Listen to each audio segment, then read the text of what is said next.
Que la paix et la grâce de Dieu soient sur ta vie, toi qui me regardes dans cet instant. C'est le jour que le Seigneur a fait, qu'il soit pour toi un sujet de joie, qu'il soit pour moi un sujet de joie, fait qu'ensemble nous puissions nous réjouir pour la gloire de son nom. Alors aujourd'hui, nous parlons de garder ses vêtements blancs. Oui, garde tes vêtements blancs, mais avant d'aller plus loin, j'aimerais partager cette histoire avec toi. Oui, cette semaine, j'ai écouté cette histoire qui m'a profondément bouleversé, qui m'a profondément touché. C'est l'histoire d'un couple chrétien. La femme était fervente, la femme engagée, la femme servait Dieu. Et son mari, au contraire, était loin de Dieu. Et un jour, cette dernière voulait aller à un temps de prière et le mari va s'opposer. Le mari va bondir, bien sûr. Éphésiens chapitre 5, le verset 22 qui dit « La femme doit être soumise à son mari. » Et la femme va répondre à son mari et va dire « Monsieur mon mari, c'est vrai que je t'aime beaucoup, mais j'aime Dieu plus que tout. » Et le mari va dire « Si tu sors de cette maison, ce soir tu dormiras devant la porte. » Mais la femme est quand même allée à l'église et je suppose même qu'elle a prié pour son mari. À son retour, grande a été sa surprise, la porte était bel et bien fermée. Et cette dame va passer toute une nuit entière devant la porte, elle va s'allonger devant la porte et elle va dormir. Au petit matin, le monsieur va ouvrir la porte et à sa grande surprise, sa femme était bel et bien devant la porte. Et la femme s'est levée sans s'énerver et va dire à son mari « Bonjour mon mari, est-ce que tu as bien dormi? Qu'est-ce que tu veux au petit déjeuner ?» Et la femme va se diriger à la cuisine, elle va faire un café pour son mari, elle va préparer le petit déjeuner. Et le mari était tellement bouleversé par cette humilité, par cette réaction, qu'il n'a pas pu résister. Ce dernier va littéralement se jeter à genoux devant sa femme pour demander pardon. Pour demander pardon à sa femme et pardon à Dieu. Oui, l'attitude de cette femme a ramené le mari à Dieu. C'est pourquoi il est important pour nous de garder nos vêtements blancs en toutes circonstances. Nous devons garder nos vêtements blancs en toutes circonstances. Apocalypse chapitre 22, le verset 14 nous dit ceci. « Heureux ceux qui lavent leurs robes afin d'avoir droit à l'arbre de vie et d'entrer par les portes de la ville. » Par les portes dans la ville. Garde tes vêtements blancs. Garde tes vêtements blancs. Garder ses vêtements blancs signifie simplement mener une vie sans souillure, signifie simplement vivre une vie de consécration. Garder ses vêtements sans tache, garder sa vie sans tache, garder une vie de sainteté, une vie de pureté, une vie qui est en conformité à la parole de Dieu. Et c'est ce qui fera toute la différence dans notre marche chrétienne. Nous allons lire Juges chapitre 13 à partir du premier verset. Les enfants d'Israël firent encore ce qui déplaît à l'Éternel, et l'Éternel les livra entre les mains des Philistins pendant 40 ans. Voici ce que nous dit la Bible. La Bible nous dit que les enfants d'Israël firent encore ce qui déplaît à l'Éternel. Les enfants d'Israël ont encore sali leurs vêtements. Ils ont encore souillé leurs vêtements. Ils ont encore fait ce qui déplut à l'Éternel. Oui, ils étaient dans un cycle de péché. Ils étaient dans ce cycle répétitif au point où la Bible nous dit qu'ils firent encore ce qui déplaît à l'Éternel. Ils ont tourné le dos à Dieu. Ils adoraient d'autres dieux. Ils menaient une vie comme bon leur semble. Ils étaient dans l'idolâtrie. Ils pratiquaient les excès de tout genre. Et comme le péché a des conséquences, Dieu va les livrer pendant 40 ans, la Bible nous dit. Pendant 40 ans, entre les mains des Philistins. Je ne sais pas si vous réalisez, ils ont vécu 40 ans d'oppression, 40 ans de pression, 40 ans de tourments, 40 ans, pendant 40 ans, ils étaient livrés entre les mains des ennemis de Dieu. Et c'est dans ce contexte que Dieu va susciter un libérateur.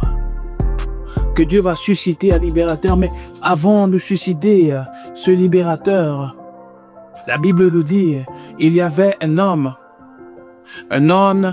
de Soréa, de la famille des Danites, qui s'appelait Manoach. Sa femme était stérile et n'enfantait pas. Un ange de l'Éternel apparut à la femme, et lui dit, « Voici, tu es stérile, et tu n'as point d'enfant. Tu deviendras enceinte, et tu enfanteras un fils.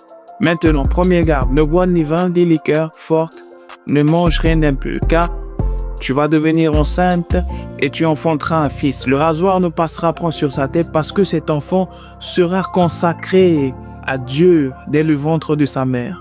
Et ce sera lui qui commencera à délivrer Israël de la main des Philistins. » Oui, la Bible nous dit que Dieu va poser son regard sur une famille. Pas n'importe quelle famille. Une famille qui a choisi de garder ses vêtements blancs malgré l'oppression, malgré l'occupation des Philistins. Cette famille a choisi de garder ses vêtements blancs et c'est la famille de Samson ou de Samson. Oui, ses parents ont choisi de garder leurs vêtements blancs. Et Dieu va choisir la femme de Manoach. Manoach veut simplement dire repos ou encore tranquillité. Mais quoi de plus normal après 40 ans d'oppression, après 40 ans de tourments, après 40 ans de pression, de toute forme de pression de la part des Philistins. Quoi de plus normal? Qu'est-ce que le peuple aspirait à une seule chose? La délivrance. Le peuple aspirait à une seule chose, la paix. Le peuple aspirait à une seule chose, le repos, la tranquillité. Et quoi de plus normal que de délivrer son peuple? C'est dans ce contexte que Dieu va choisir Manoach. Et la Bible va nous donner une précision. La Bible va nous dire que sa femme était stérile. Dieu va choisir une femme stérile pour enfanter le libérateur. Dieu va choisir les choses folles de ce monde pour confondre les sages. Et Dieu va choisir cette dernière. Et il va donner une précision. Il va donner une orientation. Il va dire ceci. Maintenant, prends bien garde. Ne bois ni vin ni liqueur forte et ne mange rien d'impur, car tu vas devenir enceinte et tu enfanteras un fils. Le rasoir ne passera point sur sa tête, parce que cet enfant sera consacré à Dieu dès le ventre de sa mère. Ce sera lui qui commencera à délivrer Israël de la main des Philistins. Oui, Dieu va dire à cette femme de se garder pure.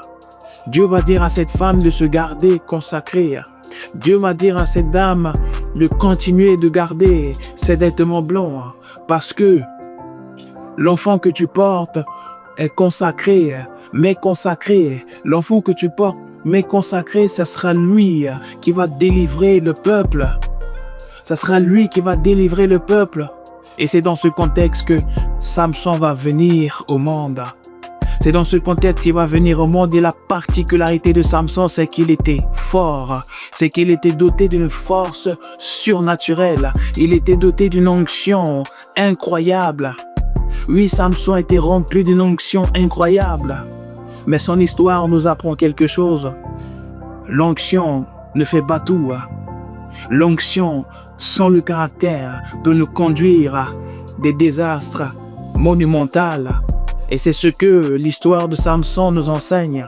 C'est ce que son histoire nous enseigne. À défaut de se consacrer à sa mission, il va passer du temps chez les prostituées. À défaut de se consacrer, il va souiller ses vêtements. Il va salir ses vêtements au point d'oublier sa mission de libérateur. Il va préférer ses désirs plutôt que la vie de consécration. Et comme le péché a toujours des conséquences, la Bible nous dit, dans Juge, elle dit alors, les Philistins sont sur toi. Samson, et il se réveilla de son sommeil et dit, je m'en tirerai comme les autres fois, et je me dégagerai. Il ne savait pas que l'Éternel s'était retiré de lui. Oui, dans le contexte de ce verset, Samson était simplement chez une femme, chez Dalila. Encore une fois, il était chez une femme, chez Dalila.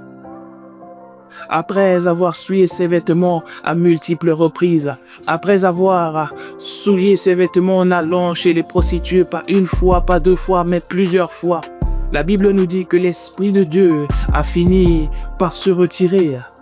Oui, nous devons veiller sur nos vêtements. Nous devons veiller sur nos vêtements. Ce n'est pas parce que tu as reçu un appel d'évangéliste. Ce n'est pas parce que tu as reçu un appel de prophète, bishop, peu importe, pasteur, que sais-je. Ce n'est pas parce que tu as reçu une onction que tu dois vivre comme beau te semble. Non, tu dois garder tes vêtements blancs. Et c'est ce que Dieu attend de toi. Et c'est ce que Dieu attend de moi. C'est ce que Dieu attend de nous.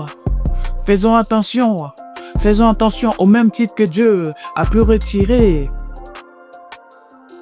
son esprit, son onction de Samson. Il peut aussi le faire pour nous. Dieu veut que nous gardons nos vêtements blancs. La Bible n'a pas été écrite pour nous divertir, mais pour nous prévenir ou encore nous avertir. Romains chapitre 15, verset 4 nous dit ceci. Or, tout ce qui a été écrit d'avance l'a été écrit pour notre instruction, afin que par la patience et la consolation, et par la consolation que dans les Écritures, nous possédions l'espérance. Voilà ce que la Bible nous dit. Les choses ont été écrites pour notre instruction. Les erreurs de Samson ont été écrites pour nous instruire, pas pour nous divertir. Ces choses ont été écrites pour notre instruction. C'est pour pas que nous reproduisions les mêmes erreurs que la Bible prend la peine de nous prévenir, de nous avertir. Voilà un libérateur que Dieu va susciter. Mais comme il n'a pas su veiller sur lui, ce dernier va se retrouver emprisonné, les deux yeux percés, parce qu'il n'a pas su veiller sur ses vêtements. Mais la question qu'on peut se poser est comment garder ses vêtements blancs? C'est vrai que Dieu veut que nous gardions nos vêtements blancs. Une chose est de savoir que moi je dois garder mes vêtements blancs ou que nous devons garder nos vêtements blancs. Mais une autre chose est de savoir comment garder ces vêtements blancs. L'apôtre Paul nous donne la réponse dans 1 Corinthiens chapitre 6 verset 18. Fuyez l'impudicité. Quelque autre péché qu'un homme commette, ce péché est hors de son corps, mais celui qui se livre à l'impudicité pêche contre son propre corps. Oui, nous devons fuir. Il n'y a pas d'autre secret. Tu dois fuir le péché. Nous devons fuir, je dois fuir, tu dois fuir. Nous devons fuir le péché. Et s'il y a une personne qui a bien compris, c'est Joseph. Mais qui est Joseph? Joseph, c'est le jeune fils de Jacob, qui a été vendu comme esclave par ses frères. Et la Bible va nous dire que ce dernier va se retrouver esclave chez Potiphar. Mais la grâce de Dieu était tellement sur lui que la Bible va nous dire dans Genèse chapitre 39 verset 5 que Potiphar va l'établir responsable de sa maison et de tous ses biens. L'Éternel bénit la maison de cet Égyptien à cause de Joseph, et la bénédiction de l'Éternel reposa sur tous ses biens, que ce soit à la maison ou au champ. Il abandonna tous ses biens entre les mains de Joseph et ne prenait connaissance de rien avec lui, sauf de sa propre nourriture. Or, Joseph était beau à tout point de vue. La grâce de Dieu était tellement sur Joseph que Potiphar lui faisait 100% confiance. Oui, je nous encourage à marcher dans l'intégrité, à marcher dans la fidélité, parce que la grâce de Dieu, quand la grâce de Dieu est sur nous, tout ce que nous touchons prospère. Et c'est ce que Dieu veut. Tout ce que Joseph touchait prospérait au point où Potiphar lui faisait 100% confiance. Mais laissez-moi vous rappeler que Potiphar n'était pas n'importe qui. Potiphar était l'officier, un des officiers de Pharaon, un des commandants en chef de Pharaon. Et Joseph avait la confiance, 100% de confiance de Potiphar, parce que la grâce de Dieu était sur lui. Mais la Bible va nous donner une précision de taille. Non seulement il avait la grâce, mais la Bible nous dit qu'il était beau à tout point de vue. Oui, la faveur nous embellit, la grâce nous embellit. Et cela attire naturellement la convoitise. C'est ainsi que la femme de Potiphar va convoiter Joseph. La Bible nous dit dans Genèse 39, le verset 12, elle le saisit par son vêtement en disant « Couche avec moi ». Il lui laissa son vêtement dans la main et s'enfuit au dehors. C'est la bonne attitude à avoir. Nous devons fuir. Nous devons fuir. Fuir le péché. Fuyons le péché. Ne jouons pas le Superman. Oui, bon, je peux aller voir la sœur en peur. Fuyons. Comme Joseph, fuyons. Arrêtons de jouer au super-héros. Il n'y a pas de héros. La Bible nous dit de fuir. La Bible nous dit de chasser les démons, mais de fuir devant l'impudicité. Nous devons fuir le péché. C'est ce que la Bible nous dit. Mettons-nous à la place de Joseph. Il avait 100% confiance. Il a gagné la confiance de Potiphar à 100%. Il avait toutes les cartes entre ses mains. Mais ce dernier va préférer fuir. Pourquoi? Parce que Joseph avait le cœur pour Dieu. Parce que Joseph avait dans son cœur la crainte de Dieu. Et la crainte de Dieu n'est rien d'autre que la haine du péché. La crainte de Dieu n'est rien d'autre que la haine du péché. Joseph ne voulait pas salir ses vêtements parce qu'il craignait Dieu. Parce qu'il craignait Dieu.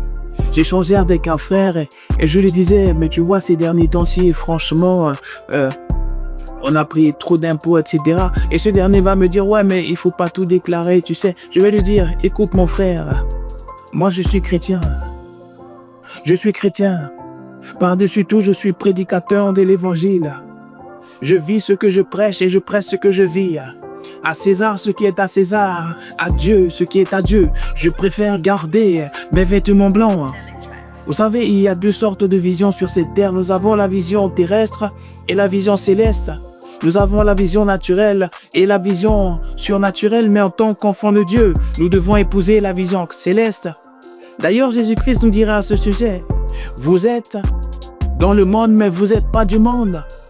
Nous ne sommes pas du monde. Voilà deux personnages, deux chemins, deux destins. Joseph et Samson, deux visions. Samson a préféré ses désirs plutôt qu'à la consécration. Il a préféré passer du temps chez les prostituées à défaut de fuir le péché. Et pourtant, Dieu l'avait suscité pour une seule mission, libérer son peuple.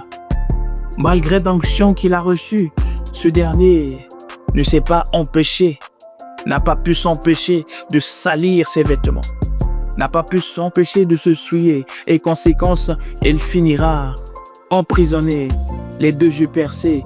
Et la suite de l'histoire est tragique. Il va mourir. Et nous avons d'autre part Joseph qui est jeune, qui a choisi de marcher dans la fidélité, bien qu'il ait été tenté par la femme de Potiphar. Ce dernier va répondre ceci dans Genèse chapitre 39, le verset 9. Comment pécherai-je contre Dieu? Oui, le secret de Joseph, c'est qu'il a fui le péché pour garder ses vêtements blancs, mais par-dessus tout, il a gardé la parole de Dieu dans son cœur. Et le résultat, il est passé de prisonnier à gouverneur. Quel contraste! Samson a choisi la vision terrestre. Joseph a choisi la vision céleste. L'un a perdu la mission et l'autre a sauvé toute une nation. L'autre a sauvé toute une nation. Peut-être qu'en écoutant ce message, tu te dis, oui, bon, moi je suis encore jeune, je vais profiter de la vie, j'aurai le temps.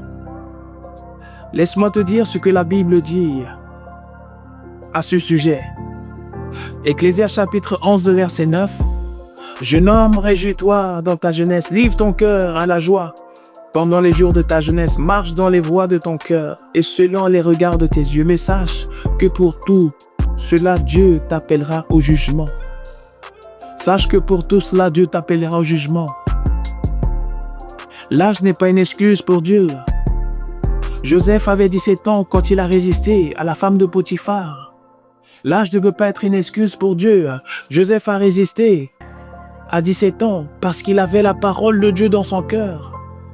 Oui, nous devons avoir la parole de Dieu ancrée dans notre cœur. Nous devons serrer la parole de Dieu dans nos cœurs. C'est ce que nous dit le psalmiste. Le psaume 119, le verset 11 nous dit « Je serre ta parole dans mon cœur afin de ne pas pécher contre toi. » Tu ne veux pas pécher contre Dieu, il faut remplir ton cœur de la parole de Dieu. Il faut méditer, il faut pratiquer quotidiennement la lecture biblique, la méditation. Nous devons le faire quotidiennement, même dans les épreuves. Nous devons le faire. Jésus-Christ est notre modèle parfait.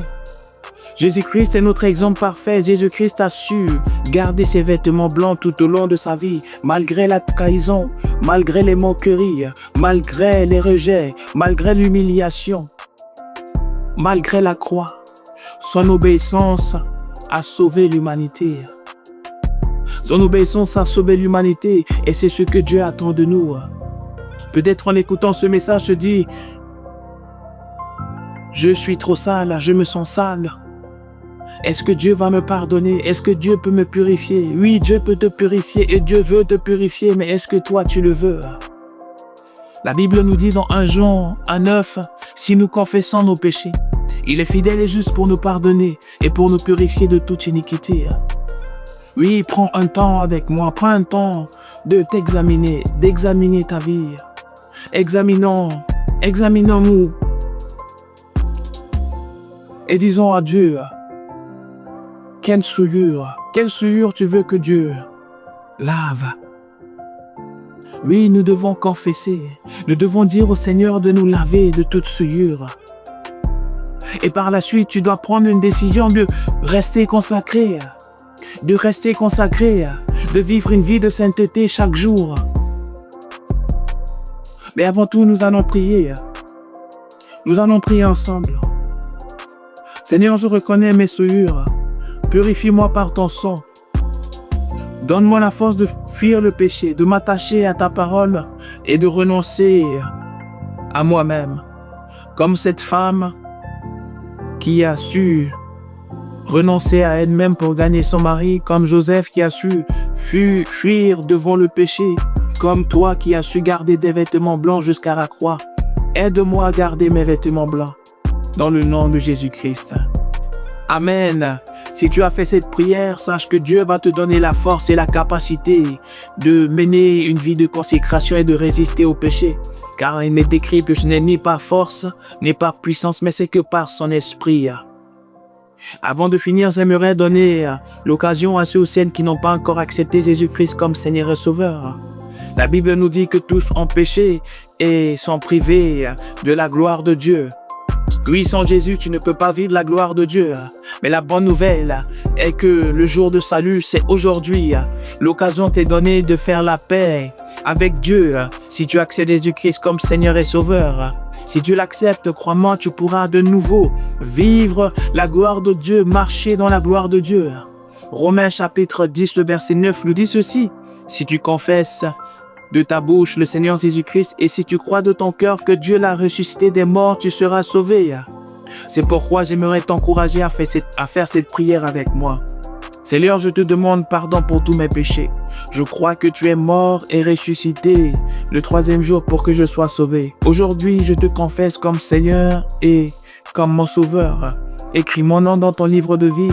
Merci pour le pardon de mes péchés. À partir d'aujourd'hui, apprends-moi à marcher à ta suite. Remplis-moi de ton esprit. Amen. Amen. Si tu as fait cette prière, félicitations à toi. Je me réjouis tellement de te compter dans cette grande famille chrétienne. Mais nous allons pas te laisser comme ça. Nous allons garder contact avec toi. Merci de cliquer sur le lien en dessous de la vidéo. Nous allons t'envoyer un cadeau de bienvenue. Nous nous réjouissons de t'accueillir dans cette grande famille chrétienne. Mais d'ici là, que Dieu te garde et garde tes vêtements blancs. À très bientôt. Peace and love.